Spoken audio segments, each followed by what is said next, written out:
question, buddy? No.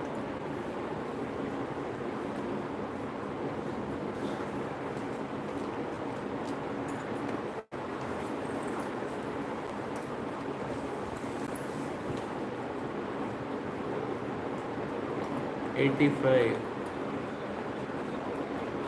Lord Krishna instructs Vasudev and retrieves Devaki's sons. 16. Okay. So 16.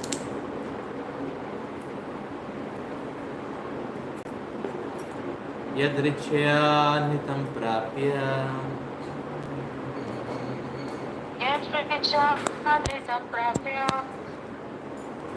Sukapam iha durlabham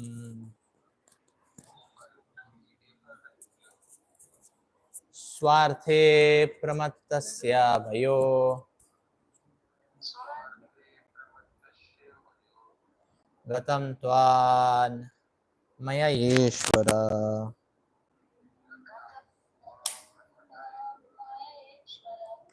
Yadrichaya nitam prapya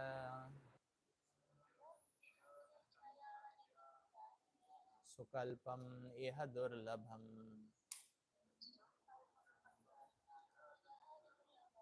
Swarte pramattasya bhayo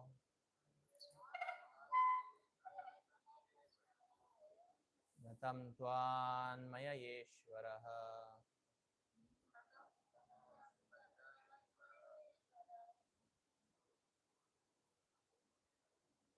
Translation and purport by the disciples of Srila Prabhupada.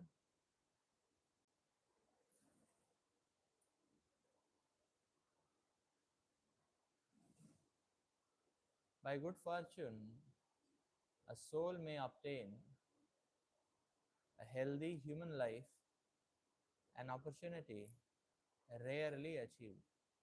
But if he is nonetheless deluded about what is best for him, O Lord, your illusory Maya will cause him to waste his entire life.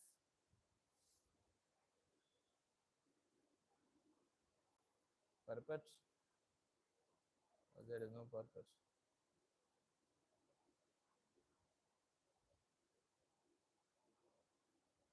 There is no purpose only. Okay.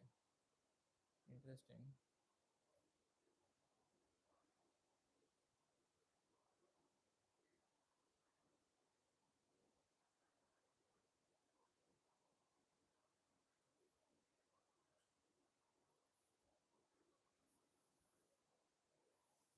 Okay, so this is Vasudev speaking. Uh, Having heard the great sage's words concerning the power of his two sons, and having seen their valorous deeds, Vasudev became convinced of their divinity. Uh, so, addressing them by name, he spoke to them as follows. Okay.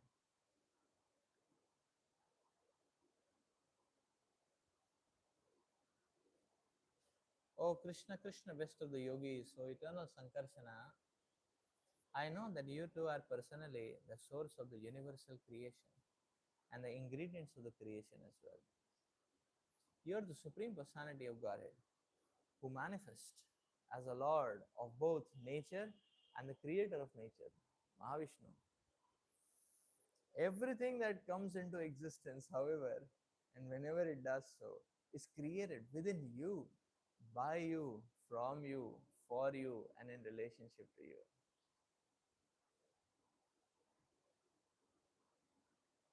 O Transcendental Lord, from yourself you created this entire variegated universe, and then you entered within it in your personal form as a super soul. In this way, O One Supreme Soul, as a life force and the consciousness of everyone, you maintain the creation. Whatever potencies the life air and other elements of the universal creation exhibit are actually all personal energies of the Supreme Lord, for both life and matter are subordinate to Him and dependent on Him and also different from one another. Thus, everything active in the material world is set into motion by the Supreme Lord. The glow of the moon, the brilliance of the fire, the radiance of the sun, the twinkling of the stars, the flash of the lightning, the permanence of the mountains, the aroma and the sustaining power of the earth. All these are actually you. My Lord, you are water and all taste, and its capacities to quench thirst and sustain life. You exhibit your potencies through the manifestations of the air as bodily warmth, vitality, mental power, physical strength, endeavor, and movement. You are the directions and their accommodating capacity. The all pervading ether and the elemental sound residing within. You are the primeval, unmanifested form of sound. The first syllable Om, an audible speech by which sound as words acquires particular references. You are the power of the senses to reveal their objects. The senses presiding demigods and the sanction of these demigods give for sensory activity. You are the capacity of the intelligence for decision making and the living entity's ability to remember things accurately. You are the false ego in the mode of ignorance, which is the source of the physical elements. False ego in the mode of passion, which is the source of the bodily senses. False ego in the mode of goodness, which is the source of the demigods. And the unmanifest, total material energy, which underlies everything. So you are the one indestructible entity among all the destructible things of this world, like the underlying substance that is seen to remain unchanged, while the things made from it undergo transformations. The modes of material nature, namely goodness, passion, and ignorance, together with all their functions, become directly manifest within you, the Supreme Absolute Truth, by the arrangement of your Yogamaya. Thus, these created energies, transformations of material nature, do not exist.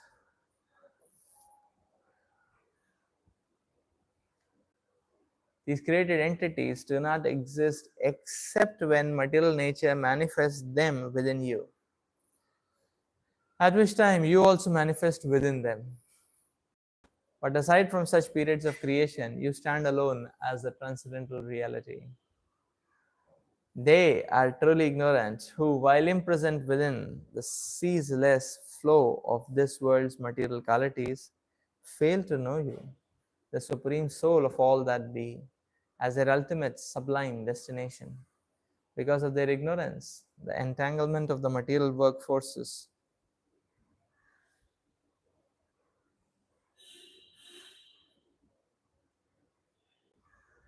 the entanglement of the material work forces such souls to wander in the cycle of birth and death. And then today's verse: by good fortune, a soul may obtain a healthy human life, an opportunity rarely achieved. But if he nonetheless deluded about what is best for him, your illusory Maya will cause him to waste his entire life.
Maharaj Vasudev's words sound very similar to Bhagavad Gita's Vibhuti Yoga, where Lord Krishna is himself talking about his opulences.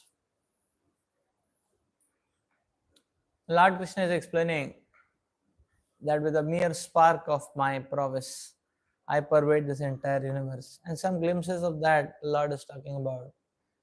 And the Lord is saying, Rasoham apsu konteya, punya gandha prithviyamscha, prabhasmi sushishodayaha.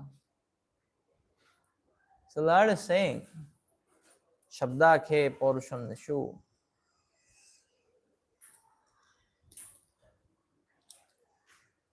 And the Lord explained there of all the Vedic chants and the Om. He is explaining that the transcendental chant Om.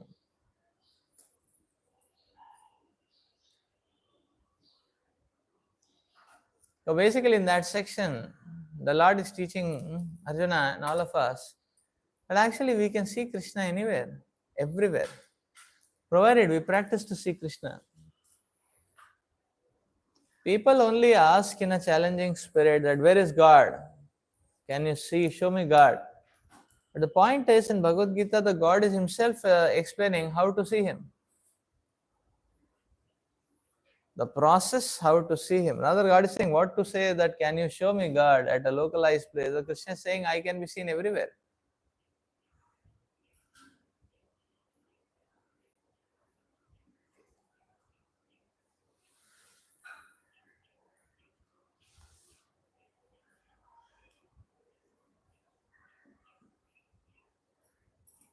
So Krishna is showing that I can be seen everywhere.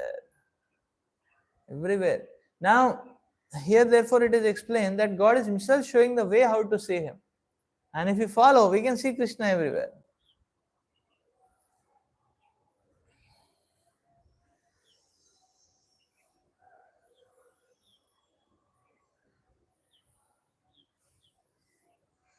So Maharaj Vasudeva is speaking about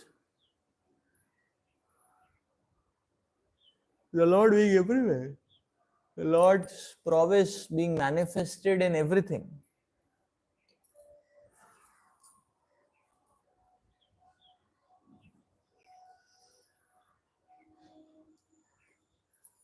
So this is possible by practice and cultivation.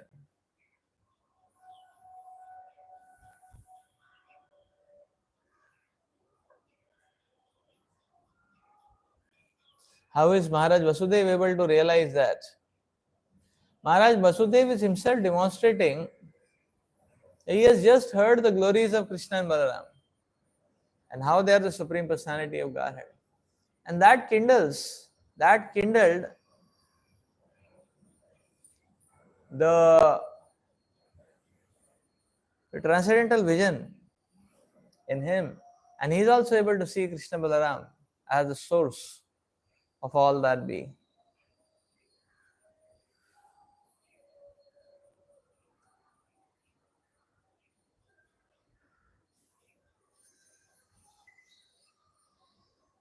So we see that hearing leads to ignition.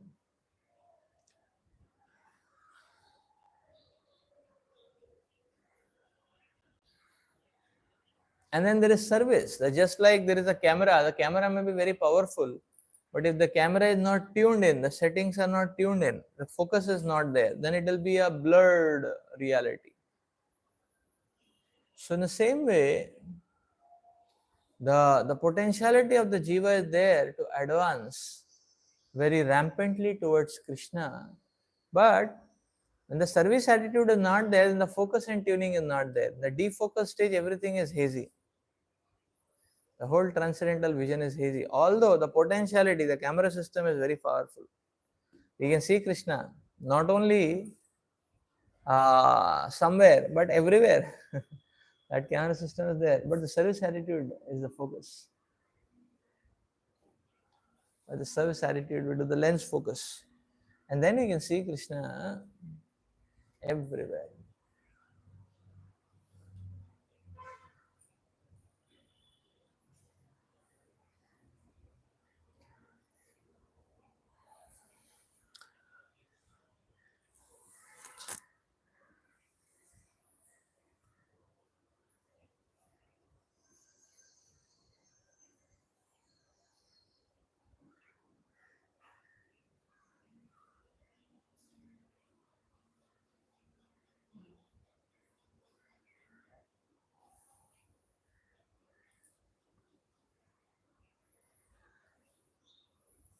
So we see that okay, so how to practically see Krishna everywhere? One thing is, yes, by hearing, whenever we see various artifacts or various entities of this world, we get reminded of Krishna. We get reminded of Krishna's words. Whenever we exercise or whenever we experience our dependence on these aspects of material energy, like say water, when we are thirsty, then we get reminded, oh, this is Krishna. Because of Krishna, my thirst is getting quenched. Because of Krishna, this water is looking like, tasting like Amrit. Because, especially when one is very thirsty. So therefore, the thirst is quenched. This is Krishna. So that is one aspect of it. Another aspect is, you see, another aspect is that any material entity we have practiced, we've already practiced that no, not offering that entity to Krishna, using it for singleton or collective, specialized or generalized sense gratification. And we have seen that when it do that, then the misery quotient, the pain quotient, the anxiety, the agony, everything increases. That is well experienced. Now we don't have to experience that. Now we can see others. And those who are not taking to Krishna consciousness, how their anxiety quotient, how their misery quotient is increasing. You can see that. So that part is understandable. Now the experiment we have to do is to take any entity, material entity, offer it to Krishna. And then we can see that when we offer any material entity artifact to Krishna, then its poisonous effect, its degrading addictive force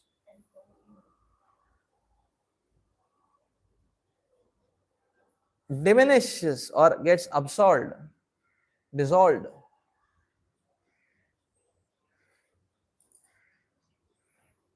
And even that material artifact offered to Krishna become a means for us to go nearer to Krishna.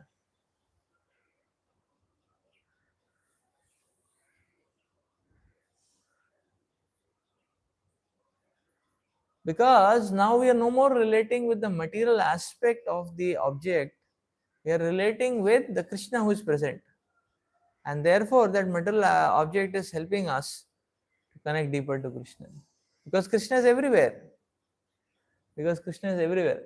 Just like, see, this is just like, suppose if one has gone to a mela, crowd. A lot of crowd is there, the mela is there, a lot of crowd. So suppose one has gone to a mela or one has gone to a big hall, and now there are thousands of people, but one is unknown among all of them. One may feel a bit uneasy. Oh, I'm no, or one may feel a little empty. One may feel a little monotonous. But among all this crowd, one finds some very dear friend. All of a sudden, the crowd immediately there's a lot of joy and enthusiasm. Immediately one says, "Oh, you are also here. I'm also here. Okay, let's enjoy together. Have a nice time." So then one can talk, one can laugh, one can joke, but one is all alone. What one can do? Not much. Just looking around people's faces, talking, joking, giggling, and all that. But one gets someone out there that one can relate to, and immediately there is excitement, there is joy, there is meaning, because there is some friendly or loving reciprocation. Like that. That is the point. Similarly, when we deal with the material energy without Krishna, then it is all noisy. Then what we interface is all incoherent